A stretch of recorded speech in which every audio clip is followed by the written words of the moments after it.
जय श्री कृष्णा सर। आप सभी का आपके अपने चैनल आरजे भक्ति जोन पर स्वागत है। आइए सुनते हैं सर्वपित्र अमावस्या की कथा। प्राचीन काल की बात है। पितृ पक्ष के अवसर पर एक जिज्ञासु ब्राह्मण के मन में अनेक प्रश्न उठे। आखिर पितृपक्ष का महत्व क्या है? श्राद्ध और तर्पण क्यों किया जाता है? पूर्वजों की आत्मा को शांति देने के यह कर्मकांड क्यों आवश्यक है? इन्हीं प्रश्नों के उत्तर पाने के लिए उस ब्राह्मण ने ध्यानस्थ होकर धर्मराज यमराज का आह्वान किया। उसकी सच्ची श्रद्धा और जिज्ञासा को देखकर यमराज प्रकट हुए। ब्राह्मण ने आदर पूर्वक यमराज को प्रणाम किया और विनम्र स्वर में पूछा, हे धर्मराज, कृपया बतलाइए कि पितृपक्ष का इतना महत्व क्यों है? हम पितरों का श्राद्ध और तर्पण क्यों करते हैं?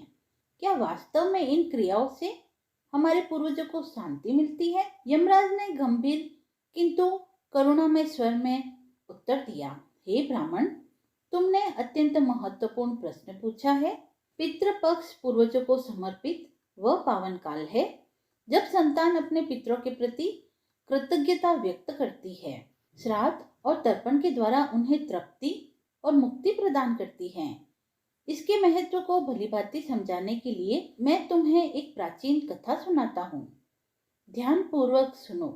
यह कथा गरुड़ पुराण में वर्णित है और पितृपक्ष के महत्व को उजागर करने वाली है। जो भी मनुष्य इस कथा को ध्यान पूर्वक सुनता है उसके मैं 32 अपराध माफ कर देता हूँ। ऐसे मनुष्य की कभी दुर्गति नहीं होती। उसके पितृ उससे संतुष्ट होते हैं और लंबी आयु और धन धान्य प्रदान करते हैं। इसीलिए हे ब्राह्मण, तुम इस कथा को ध्यान पूर्वक सुनो। यमराज इतना कहकर उस ब्राह्मण को एक प्राचीन घटना सुनाने लगी। प्राचीन काल में मध्य देश में धन शर्मा नाम के एक पुण्य आत्मा ब्राह्मण हुए। वे सत्यनिष्ठ, सदाचारी और वेद शास्त्रों के गहन ज्ञाता थे। उनके स्वभाव में पाप लेश मात्र भी न था। भगवान विष्णु में उनकी गहरी आस्था थी और वे प्रतिदिन नियम पूर्वक पूजा पाठ करते थे। एक दिन की बात है।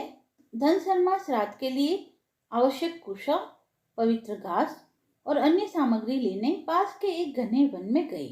दोपहर का समय था और वन में दूर दूर तक सन्नाटा पसरा था। धन शर्मा मन ही मन मंत्रों का उच्चारण करते हुए निर्भय भाव से जंगल में आगे बढ़ने लगा। धन शर्मा वन में कुशा एकत्र कर ही रहे थे कि उनकी दृष्टि एक अद्भुत किंतु भयावह दृश्य पर पड़ी। सामने कुछ ही दूरी पर एक विशाल वृक्ष के नीचे 3 आकृतियां खड़ी थी। पहले तो धन शर्मा को विश्वास नहीं हुआ कि वे 3 मानव कृतियां जैसे प्राणी थे, परंतु उसके स्वरूप बड़े भयंकर थे। वे वास्तव में 3 महाप्रेत थे, जिनका रूप देखकर सामान्य मनुष्य भय से मूर्छित हो जाता है।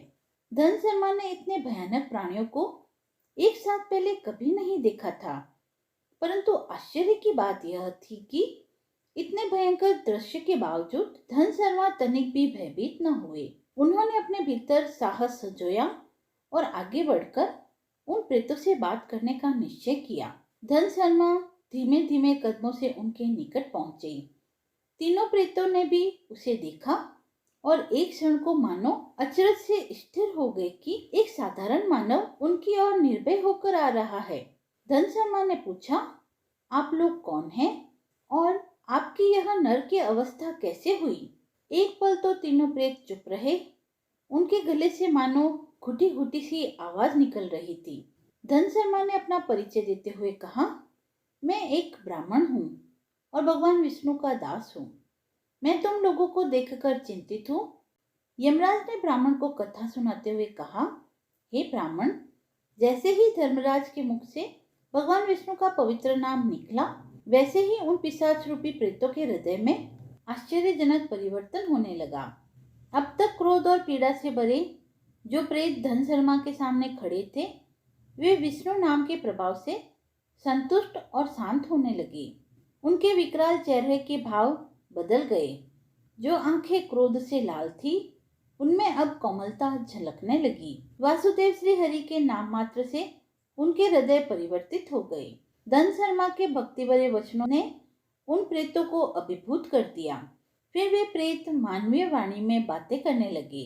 उनमें से एक प्रेत ने कहा, हे विप्र, केवल तुम्हारे दर्शन मात्र से और भगवान श्री हरि का नाम सुनने से हमारे हृदय का भाव क्षण भर में बदल गया है। अभी कुछ पल पहले तक हम क्रोध, दुख और व्यथा की अग्नि में जल रहे थे, किंतु तुम्हारे आते ही हमारी अवस्था दूसरी हो गई। अब हमारी वृत्ति में दया जाग उठी है, मन में शांति का अनुभव हो रहा है। निसंदेह एक सच्चे वैष्णव पुरुष का समागम सारे पापों को दूर कर देता है। तुम्हारे जैसे भक्त का संग जीवन में कल्याणकारी परिवर्तन लाता है और पापों के अंधकार को दूर करके यश व पुण्य का प्रकाश फैलाता है। तीनों प्रेतों ने धन शर्मा के प्रति कृतज्ञता से सिर झुकाया। फिर एक ने कहा, हे ब्राह्मण देव, तुमने हमारे प्रति दया दिखाई है, अतः हम अपना परिचय तुमसे छिपाना नहीं चाहेंगे। हमारे इस भयंकर रूप और दुर्दशा का कारण जानकर ही तुम समझ सकोगे कि हम पर कैसी विपत्ति आई है। सुनो, हम कौन हैं और हमें यह नरकीय अवस्था क्यों मिली? धन शर्मा ने ध्यान से उनकी ओर देखा और सिर हिलाकर सहमति जताई। तीनों प्रेत अब बारी बारी से अपनी आप बीती सुनाने लगे। पहला प्रेत आगे बढ़कर बोला, मेरा नाम कृतज्ञ है, क्योंकि पूर्व जन्म में मैं बड़ा कृतज्ञ था। मैंने अपने माता पिता तक का आदर नहीं किया, कभी उनके लिए श्राद्ध तर्पण नहीं किया। मैं सदा अपनों का उपकार भूलता रहा, गुरुजन और बड़ों का अनादर करता रहा। मेरी कृतज्ञता से मेरे पितृगण भी मुझसे असंतुष्ट और क्रुद्ध रहे। इन्हीं पापों के फलस्वरूप मृत्यु के बाद मुझे कठोर दंड मिला और अंततः इस प्रेत योनि में भटकना पड़ा। दूसरे प्रेत ने अपनी व्यथा सुनाई। मेरा नाम विद्वत है। पूर्व जन्म में मैं हरिवीर नामक राजा था, पर घोर अभिमानी और नास्तिक होने के कारण अधर्म करता रहा। ना देव पूजन किया, ना गुरु ब्राह्मणों का सम्मान या दान किया। मैंने अपने पितरों को कभी याद नहीं किया, ना श्राद्ध तर्पण आदि किया। इन पापों के कारण मृत्यु के पश्चात नरक की यातनाएं भोगी और अंततः प्रेत योनि में आ गिरा। दूसरे प्रेत की कथा सुनकर धन शर्मा का हृदय द्रवित हो उठा। उन्होंने देखा कि विद्वत की आंखों में पश्चाताप के आंसू हैं। तीसरा प्रेत आगे आया और बोला, मेरे पूर्व जन्म का नाम गौतम था और मैं मध्य देश का एक ब्राह्मण था। दुर्भाग्य से मैंने पितृ पक्ष में कभी कोई धर्म कर्म नहीं किया। श्राद्ध पक्ष में न स्नान किया, न दान, न हवन, न पूजा पाठ। मैंने अपने पूर्वजों को तर्पण तक नहीं दिया।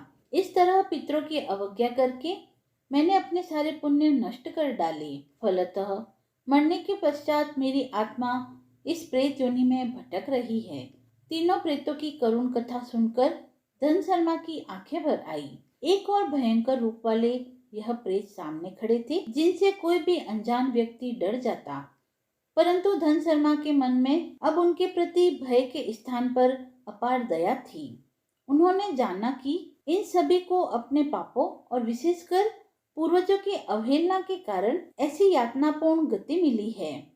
तीनों ने अपने अपने पितरों का निरादर किया था, श्राद्ध तर्पण जैसे पवित्र कर्तव्यों से मुख मोड़ा था। उनके पूर्वजों की आत्माएं असंतुष्ट और दुखी रही, इसीलिए मृत्यु के बाद इन्हें प्रेत योनि में भटकना पड़ा। अंततः धन शर्मा ने अपने आंसू पोंछे और बोले, आप लोगों की दारुण कथा सुनकर मेरे हृदय में गहरी वेदना हो रही है। यह जानकर बड़ा दुख होता है कि धर्म से विमुख होने पर आत्मा को कितनी कष्टप्रद दशा से गुजरना पड़ता है। आपने अपना परिचय और अपने कष्ट मुझे बतलाए, इसके लिए मैं कृतज्ञ हूँ। अब यह विनीत ब्राह्मण आपसे पूछता है कि मैं आपके लिए क्या कर सकता हूँ। मैं भगवान विष्णु का भक्त हूँ। यदि मेरे द्वारा कोई सेवा हो सके तो कृपा कर बतलाइए। संभवतः ईश्वर ने ही मुझे यहाँ आपसे मिलवाया है, ताकि मैं आप दुखियारों की कुछ सहायता कर सकूं।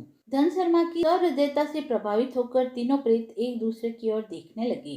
फिर तीसरे प्रेत गौतम ने आगे बढ़कर हाथ जोड़ते हुए कहा, हे ब्राह्मण, तुम्हारी दयालुता के लिए हम आभारी हैं। सच में हम चाहते हैं कि हमारा उद्धार हो जाए। इस यातना भरे प्रेत जीवन से हमें मुक्ति मिल जाए। कुछ क्षण रुककर प्रेत गौतम ने कहा, मेरे पास एक उपाय है, किंतु उसमें तुम्हारी सहायता चाहिए। सुनो, मेरा एक पुत्र है जो पृथ्वीलोक पर अभी जीवित है। वह धर्मशील है और श्राद्ध आदि विधान को जानता है। यदि उसे हमारी इस दुर्दशा का पता चल जाए तो वह अवश्य हमारा उद्धार करने का प्रयास करेगा। मेरे उस पुत्र का नाम धन शर्मा है। हे स्वामिन, तुम कृपा कर उसके पास जाकर हमारी यह दशा उसे बताना और समझाना कि हमारे लिए क्या करना आवश्यक है। हमारे लिए इतना परिश्रम कर दो। परोपकार का फल यज्ञदान और तप से भी बढ़कर होता है। मुझे विश्वास है मेरा पुत्र मेरा तारणहार बनेगा, किंतु किसी को तो उसे बताना होगा कि उसके पितरों की क्या अवस्था है। तुम विद्वान हो, कृपालु हो, मेरी बात अवश्य मानोगे। हमारा कार्य पूरा कर दो। धन शर्मा यह सब चुपचाप सुन रहे थे। जैसे ही प्रेत गौतम के मुख से उनके पुत्र का नाम निकला, धन शर्मा का हृदय जोर से धड़क उठा। तब ब्राह्मण ने पूछा, क्या आपके पुत्र का नाम धन शर्मा ही है? तब प्रेत ने कहा, हाँ, मेरे पुत्र का यही नाम है। वह मेरा इकलौता पुत्र है। शायद अब तक मुझे भूल चुका होगा और उसे पता भी नहीं होगा कि उसके पिता की आत्मा किस दुर्गति में भटक रही है। धन शर्मा से अब रहा न गया। वो भावविह्वल होकर प्रेत के चरणों में गिर पड़ा और रोते हुए बोला, पिताजी, मैं ही आपका पुत्र धन शर्मा हूँ। मैं इतना अभागा हूँ कि आपको पहचान न सका और आपके कष्ट दूर नहीं कर पाया। पुत्र होकर भी आपके काम न आ सका। इससे बड़ा पाप कुछ नहीं। कृपा करके मुझे क्षमा करें। यह सुनकर प्रेत गौतम की आंखों में आंसू भर आए। वो विस्मित और आनंदित होकर बोले, वत्स, तुम सचमुच मेरे पुत्र हो। निश्चय ही भगवान ने तुम्हें हमारी मुक्ति का साधन बनाकर भेजा है। फिर गौतम ने गहरी सांस लेकर कहा, बेटा, अब विलाप छोड़ो। ईश्वर की कृपा से तुम्हें हमारा उद्धार करना है। मैं तुम्हें बताता हूँ कि तुम्हें क्या करना चाहिए। प्रेत गौतम ने कहा, वत्स, पितृपक्ष की अमावस्या के दिन विधि पूर्वक श्राद्ध कर्म करना, पवित्र नदी में स्नान करके संकल्प लेना, फिर हमारे नाम से पिंडदान और तिलांजलि अर्पित करना, आदर पूर्वक 10 ब्राह्मणों को स्वादिष्ट भोजन कराना, विशेषतः मीठी खीर का प्रसाद देकर उन्हें तृप्त करना, अंत में श्रद्धा पूर्वक दान दक्षिणा देना, 7 मिट्टी के घड़ों को स्वच्छ जल से भरकर पितरों के नाम पर दान करना। ऐसा करने से हमारी 7 पीढ़ियों तक के पितृ तृप्त होकर मुक्त होंगे। अपने सामर्थ्य अनुसार गौदान, अन्नदान आदि भी दान करना, जिससे तुम्हारा पुण्य बढ़ेगा और हमारी मुक्ति का मार्ग प्रशस्त होगा। धन शर्मा ने सिर झुकाकर कहा, पिताजी, आपकी आज्ञा अनुसार मैं पूरा प्रयास करूंगा। आपकी कृपा से अवश्य सफलता मिलेगी। धन शर्मा ने तीनों प्रेतों की ओर कर्तव्य भाव से देखा और दृढ़ स्वर में कहा, मैं अभी जाता हूँ और पूरी तैयारी करता हूँ। अगली अमावस्या आने ही वाली है। मैं श्राद्ध कर्म में कोई कसर नहीं छोड़ूंगा। आप सब अपनी कृपा बनाए रखना और मुझे आशीर्वाद दे कि मैं सफल हूँ। धन शर्मा ने तुरंत अपने घर लौटकर श्राद्ध की तैयारी शुरू कर दी। नियत तिथि आने पर पितृपक्ष की अमावस्या की सुबह वे पवित्र नदी में स्नान करके सूर्य को अर्घ्य तथा पितरों के लिए तिलांजलि अर्पित करने गए। फिर घर पर विधि विधान से श्राद्ध कर्म किया। उन्होंने अपने पिता, पितामह आदि पितरों के निमित्त श्रद्धा पूर्वक पिंडदान किया और जल तर्पण भी किया। इसके बाद आदर पूर्वक 10 ब्राह्मणों को खीर समेत स्वादिष्ट भोजन कराया तथा दक्षिणा प्रदान की। अंत में मिट्टी के घड़े पानी से भरकर पितरों के नाम पर दान किए। साथ ही आवश्यक वस्तुओं का भी दान किया। धन शर्मा ने पूरे मनयोग से प्रार्थना की कि उनके पितृगण तृप्त हो और उन्हें मुक्ति प्राप्त हो। श्राद्ध कर्म संपन्न होने के बाद धन शर्मा के मन में आशा की एक किरण जागी कि अब उन प्रेत आत्माओं को शांति मिल जाएगी। उसी संध्या काल वह पुनः उस घने वन की ओर चल पड़े जहां उनकी भेंट उन तीनों प्रेतों से हुई थी। उस संध्या धन शर्मा फिर उसी स्थान पर पहुंचे। उन्होंने देखा कि जिस पुराने वृक्ष के नीचे कल तक 3 भयानक प्रेत खड़े थे, वहां अब दिव्य प्रकाश फैला हुआ है। उन प्रेतों के स्थान पर 3 दिव्य पुरुष खड़े हैं। उनके चेहरे तेजस्वी और प्रसन्न थे। शरीर पर उजले रेशमी वस्त्र थे और गले में पुष्पों की माला थी। धन शर्मा तुरंत समझ गया कि यह वही 3 आत्माएं हैं जो कि अब प्रेत योनि के बंधन से मुक्त होकर दिव्य रूप में प्रकट हुई है। धन शर्मा भाव विभोर होकर निकट आए और हाथ जोड़े। सबसे आगे स्वयं उनके पिता गौतम खड़े थे, जिनका रूप अब अत्यंत शांत और सौम्य था। गौतम ने प्रेम पूर्वक हाथ बढ़ाकर पुत्र के सिर पर आशीष दी। धन शर्मा आनंदित होकर उनके चरणों में गिर पड़े। गौतम ने स्नेहपूर्वक अपने पुत्र को उठाकर हृदय से लगाया। दोनों की आंखों से कृतज्ञता और हर्ष के आंसू बह निकले। गौतम ने प्रसन्न होकर कहा, पुत्र धन शर्मा, तुम्हारी श्रद्धा और सेवा से हम सबको मुक्ति मिल गई है। अब हम पितृक को जा रहे हैं। हमारे आशीर्वाद से तुम सदैव सुखी रहो, दीर्घायु और यशस्वी बनो। दूसरे और तीसरे दिव्य पुरुष ने भी कृतज्ञता पूर्वक धन शर्मा को आशीर्वाद दिया। उन्होंने स्वीकार किया कि धन शर्मा के पुण्य से उन्हें भी प्रेत योनि से छुटकारा मिला। दोनों ने उसे सुख समृद्धि और यश प्राप्ति का आशीर्वाद दिया। इतने में आकाश से एक अलौकिक विमान अवतरित हुआ जो प्रकाश से दमक रहा था। यमदूत और विष्णुदूतों जैसे दिव्य सहायकों ने प्रकट होकर उन मुक्त आत्माओं का स्वागत किया। तीनों दिव्य पुरुष उस रथ पर सवार हो गए। विदा लेते समय गौतम ने प्रेम भरी दृष्टि से पुत्र को देखा और हाथ हिलाकर आशीर्वाद दिया। धन शर्मा की आंखों से आनंद के आंसू बह निकले और हृदय में अपने पितरों के प्रति श्रद्धा व प्रभु के प्रति धन्यवाद के भाव उमड़ रहे थे। कुछ ही पलों में वह दिव्य विमान आकाश मार्ग से प्रस्थान कर गया। वह आंखों से ओझल हो गया। संध्या की स्वर्णिम प्रकाश धीरे धीरे मध्यम होने लगी। धन शर्मा देर तक उस ओर निहारते रहे जहां उनके पूर्वज अंतर्ध्यान हुए थे। उनके मन में अपार शांति थी। उन्होंने ईश्वर को प्रणाम किया और घर लौट आए। तभी यमराज की आवाज फिर सुनाई दी। इस प्रकार हे ब्राह्मण, धन शर्मा ने अपने पिता सहित 3 पितृ श्रापित आत्माओं का उद्धार किया। श्राद्ध, तर्पण और दान की महिमा से उन्हें प्रेत योनि से मुक्ति मिली और पितृक में स्थान मिला। ब्राह्मण ने हाथ जोड़कर कृतज्ञता पूर्वक कहा, धर्मराज, इस अद्भुत कथा ने मेरी आंखें खोल दी। अब मैं भली भांति समझ गया हूँ कि पितृपक्ष में श्राद्ध तर्पण करना कितना आवश्यक है। मैं वचन देता हूँ कि अपने पितरों के प्रति कभी उदासीन नहीं रहूंगा और सदैव श्रद्धा से उनका श्राद्ध करूंगा। यमराज ने प्रसन्न होकर आशीर्वाद दिया। तथास्तु।